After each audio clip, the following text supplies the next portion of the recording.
स्वागत है आपका बी न्यूज नेशन में। मैं हूं आबिद हुसैन शेख। इंडी तालुके को 200 करोड़ का फंड और 30 सालों से बंद भीमाशंकर शुगर फैक्ट्री फिर से शुरू।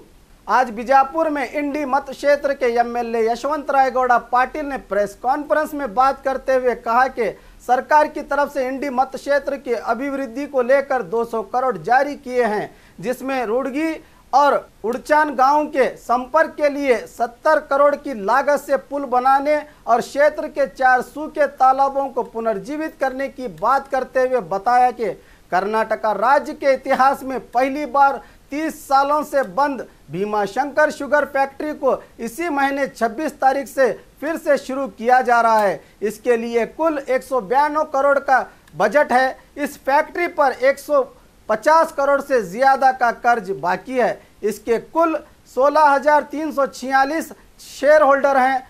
बिना किसी प्रभावी राजनेताओं के दखल इंडी की जनता, किसानों और फैक्ट्री की हालत को देखते हुए ये बड़ा फैसला लिया गया है। ये किसी कारनामे से कम नहीं। ಕನಸುಗಳನ್ನು ಕಟ್ಟಿದ್ರು ಅದನ್ನು ನನಸು ಮಾಡುವ ದೃಷ್ಟಿಯಲ್ಲಿ ಸಹಾಯವನ್ನು ಮಾಡಿ ಅವೆಲ್ಲವನ್ನು ಲೋಕಾರ್ಪಣೆ ಮಾಡಲಿಕ್ಕೆ ಸನ್ಮಾನ್ಯ ಮುಖ್ಯಮಂತ್ರಿಗಳು ಬರ್ತಾ ಇದ್ದಾರೆ. ನಾನು ನಿನ್ನೆ ಅಧಿಕಾರಿಗಳು ಪೂರ್ವಭಾವಿ ಸಭೆಯನ್ನು ಮಾಡಿ ಆ್ಯಕ್ಚುಲಿ ಕ್ಲೋಸ್ ಡೋರ್ ಮಾಡಿದ್ದೀವಿ, ಬಟ್ ಮೀಡಿಯಾದವ್ರು ನಿನ್ನೆ ಅವರು ಅಲರ್ಟ್ ಮಾಡಿದ್ದಾರೆ. ಅಂದರೆ ಇವತ್ತು ವಿಶೇಷವಾಗಿ ಒಂದು ಕರ್ನಾಟಕ ರಾಜ್ಯದ ಒಂದು ಅಭಿವೃದ್ಧಿ ಮಂಡಳಿಯನ್ನು ಒಂದು ತಾಲೂಕಾ ಮಟ್ಟಕ್ಕೆ ಮಾಡಿರ್ತಕ್ಕಂಥ ಇತಿಹಾಸ ಈ ರಾಜ್ಯದಲ್ಲಿ ಎಲ್ಲೂ ಸಿಕ್ಕಿಲ್ಲ. ಅನೇಕ ಅಭಿವೃದ್ಧಿ ಮಂಡಳಿಗಳು ಈ ರಾಜ್ಯದಲ್ಲಿ ಅದಾವೆ. ಆದರೆ ಅಭಿವೃದ್ಧಿ ಮಂಡಳಿ ಆಗಬೇಕಾದ್ರೆ ದಶಕಗಳ ಹೋರಾಟ ಆಗ್ಯಾವೆಲ್ಲ. ಇವೆಲ್ಲ ಕಾಫಿ ಅಭಿವೃದ್ಧಿ ಮಂಡಳಿ, ರಬ್ಬರ್ ಅಭಿವೃದ್ಧಿ ಮಂಡಳಿ ಆಗಲಿ, ಬೇರೆ ಬೇರೆ ಅಭಿವೃದ್ಧಿ ಮಂಡಳಿಗೆ ಅಸ್ತಿತ್ವ ಬರಬೇಕಾದ್ರೆ ಆ ಮೊದಲಾದ ದಶಕಗಳ ಕಾಲ ಹೋರಾಟಗಳಾದದನ್ನು ನೀವೆಲ್ಲ ಸೂಕ್ಷ್ಮವಾಗಿ ಗಮನಿಸಿರ್ಬೋದು. ಆದರೆ ಇವತ್ತು ನಮ್ಮ ಭಾಗದ ನಿಂಬೆ ಭಾಗಕ್ಕೆ ನಿಂಬೆ ಬೆಳೆಯುವಂಥ, ವಿಶೇಷವಾಗಿ ರಾಜ್ಯದಲ್ಲಿ ಅತಿ ಹೆಚ್ಚಿನ ನಿಂಬೆಯನ್ನು ನಾವು ಬೆಳಿತೀವಿ.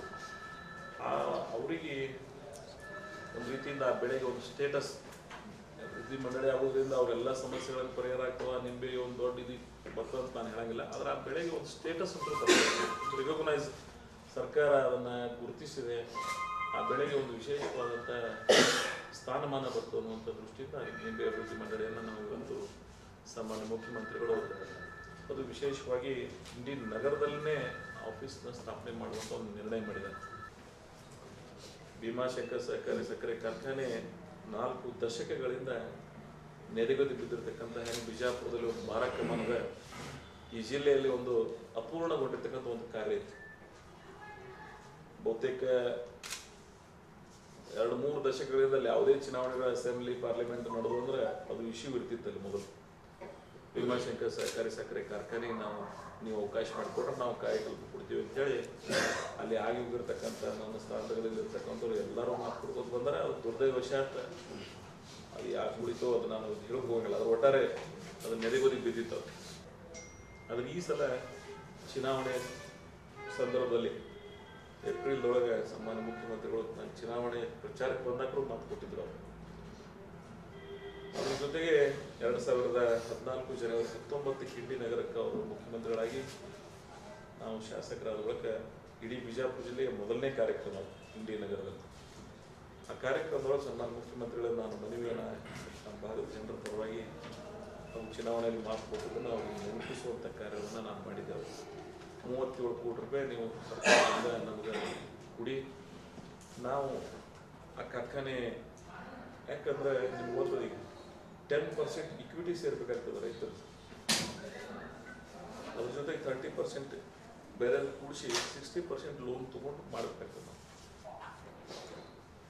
ಅವರಲ್ಲಿ ಬರೀ 4,60,00,000 ಮೊದಲಿನ ಸೇರ್ 16,439 ಜನ ಅದರ ಸದಸ್ಯರು 2 ತಾಲೂಕಿನವ್ರು ಕೂಡಿ. ಸೊ ಅದನ್ನ ಬೇರೆ ಎಲ್ಲಿಯೂ ನಮಗೆ ಅದನ್ನು ಮೀಟೌಟ್ ನೋಡಿದಾಗೆಲ್ಲ ಸರ್ಕಾರನೇ ಸೇರ್ ಅಂತ ಹೇಳಿಕೊಟ್ರೆ ಫ್ರೀ ಇಂಟ್ರೆಸ್ಟ್ ಇಲ್ಲಾರ್ದ ಕರ್ನಾಟಕ ಸ್ವತಂತ್ರ ಕರ್ನಾಟಕದ ಇತಿಹಾಸದಲ್ಲೇ ಒಂದು ಸಹಕಾರಿ ಸಕ್ಕರೆ ಕಾರ್ಖಾನೆಗೆ 37 ಕೇಳಿದ್ರೆ 39 ಕೋಟಿ ಕೊಟ್ಟಿರ್ತಕ್ಕಂಥ ಉದಾಹರಣೆ ಕರ್ನಾಟಕದ ಇತಿಹಾಸದಲ್ಲಿ ಎಲ್ಲಿಯೂ ಇಲ್ಲ ಅಂತ ಒಂದು ಅಮೋಘ ಕಾರ್ಯವನ್ನು ಮುಖ್ಯಮಂತ್ರಿಗಳು ನಮ್ಮ ಭಾಗಕ್ಕೆ, ಈ ಉತ್ತರ ಕರ್ನಾಟಕದ ಭಾಗಕ್ಕೆ, ಅದು ವಿಶೇಷವಾಗಿ ಈ ಜಿಲ್ಲೆಗೆ इंडी तालुके के बबलाद गांव में बिजली गिरने से व्यक्ति की मौत।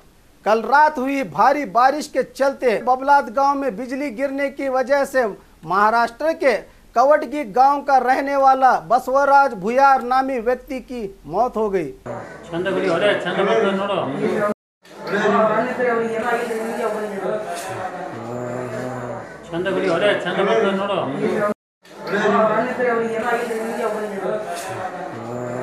और खबरों के लिए देखते रहिए बी न्यूज़ नेशन।